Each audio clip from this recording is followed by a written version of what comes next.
Rome thought it had won. It forced a broken city to pay for its own defeat. But inside that punishment, a loophole slept, unnoticed, waiting.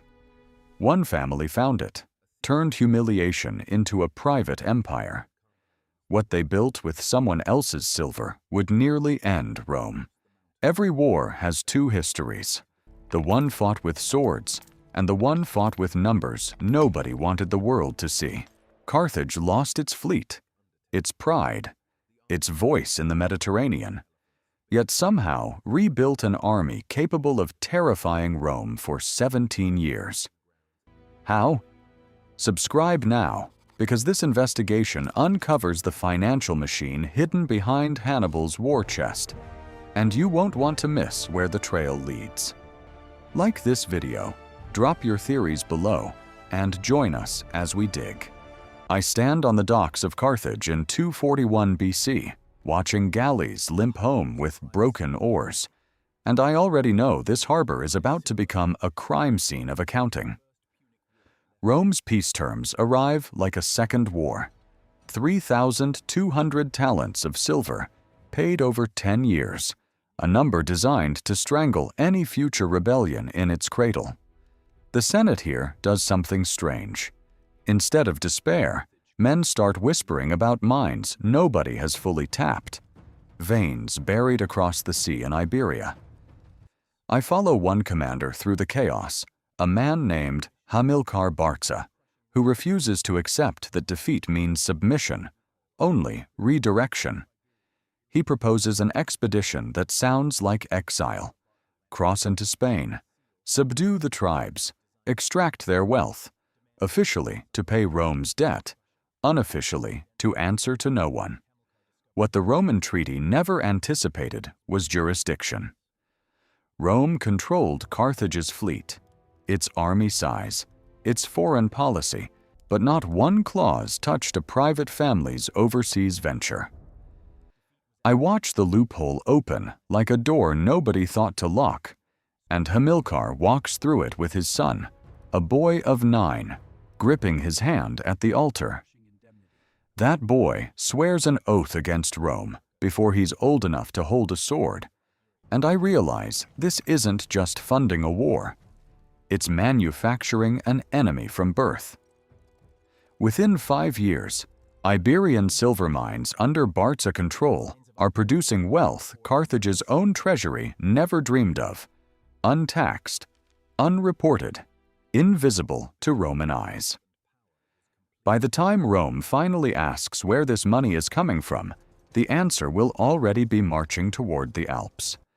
And I need you to see exactly how that machine was built. I descend into the tunnels near Carthago Nova, and the air itself feels like evidence, thick with dust, sweat, and a silence that swallows every scream before it reaches the surface.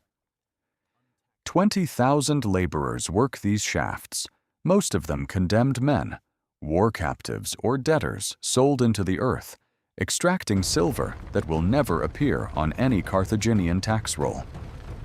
I trace the ore from rock face to smelting furnace, watching ingots stamped not with the seal of Carthage, but with a private mark belonging to one family alone.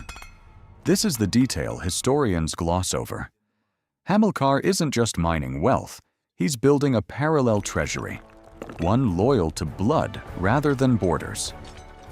Every talent pulled from this mountain funds mercenary contracts, fortifications, and a standing army that technically serves Carthage, but answers, in truth, to Barca command. I watch him negotiate with Iberian chieftains not as a conqueror demanding tribute, but as a business partner offering protection, marriage alliances, and shared spoils. Marriage becomes strategy. Hamilcar weds his daughters into local nobility, stitching Carthaginian ambition directly into Iberian bloodlines, making rebellion against him, rebellion against family. This is empire building disguised as debt repayment, and Rome's negotiators, thousands of miles away, see only shipments of silver arriving on schedule, never asking who controls the source. I follow the money forward 9 years, past Hamilcar's death in battle, past his son-in-law's assassination, into the hands of the boy who once swore an oath at an altar, now a young general with a war chest larger than his own government's. Hannibal inherits not just an army, but an entire underground economy invisible to Rome. And standing here among the tunnels, I understand. The war hasn't started yet, but the financing already has, and it's about to cross mountains nobody thought an army could survive. I stand at the edge of a recruitment camp in 219 BC, and what I see contradicts everything a textbook would tell you about how ancient armies were formed. Hannibal isn't drafting citizens. He's assembling a coalition of Numidian cavalry, Balearic slingers, Celtiberian swordsmen, and Gallic warriors, each paid not in loyalty to a homeland, but in silver pulled straight from his family's mines. This is the detail that changes everything. Carthage's Senate, thousands of miles away, has almost no say in who fights, how many, or where they march. I watch payroll officers move through camp with ledgers, counting coins into the palms of men who owe allegiance to a paycheck, not a flag. And I realize this army is a corporation wearing the mask of a nation. Hannibal understands something Rome hasn't grasped yet. Mercenaries fight harder when payment is consistent, and consistency requires a funding source no political rival can interrupt or vote away. I follow supply lines backward from the camp to the coast, tracing grain shipments, weapon forges, and pack animals, all financed privately, all moving without a single debate in the Carthaginian assembly. This independence becomes the seed of catastrophe for Rome, because a general answerable only to his own treasury can make decisions no cautious Senate ever would. I watch Hannibal commit to something historians still argue was reckless, an invasion route through the Alps, financed entirely on the assumption that speed and surprise outweigh the staggering cost of losing men and elephants to snow and starvation. Bankers back home in Carthage have no idea this crossing is even happening until reports arrive weeks later, and by then, the money has already been spent, the die already cast. Standing among frost-covered supply carts at the base of the mountains, I understand the terrifying truth. This isn't a nation going to war. It's a private financial empire gambling everything on one man's ambition.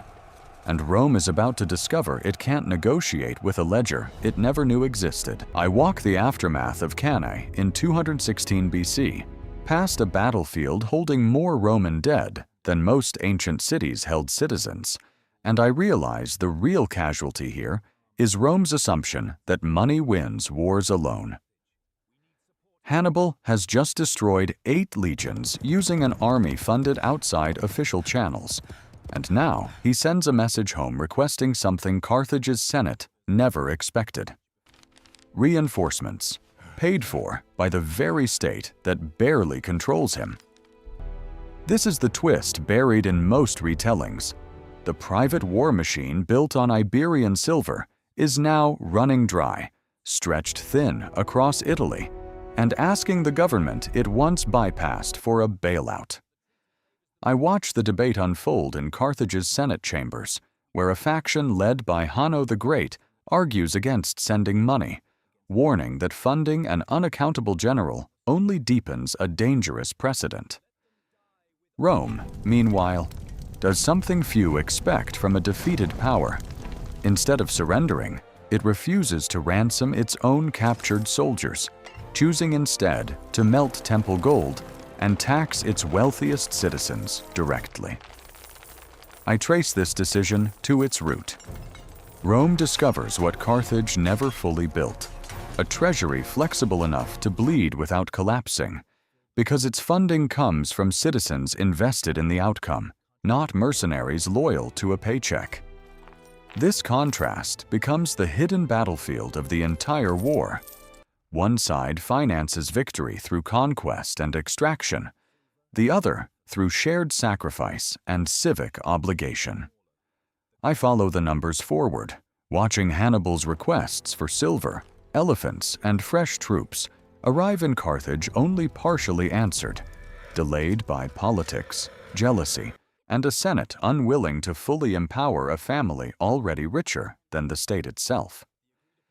Without steady resupply, Hannibal's coalition begins fraying at the edges, mercenaries growing restless, alliances with Italian cities wavering as payments slow and promises stretch thin. Standing among the ruins of a war that money built, and money is now unbuilding, I understand the pattern about to repeat itself. An empire born from private wealth is discovering that private wealth cannot sustain a war forever. And somewhere across the sea, Rome is quietly outspending its way back into history.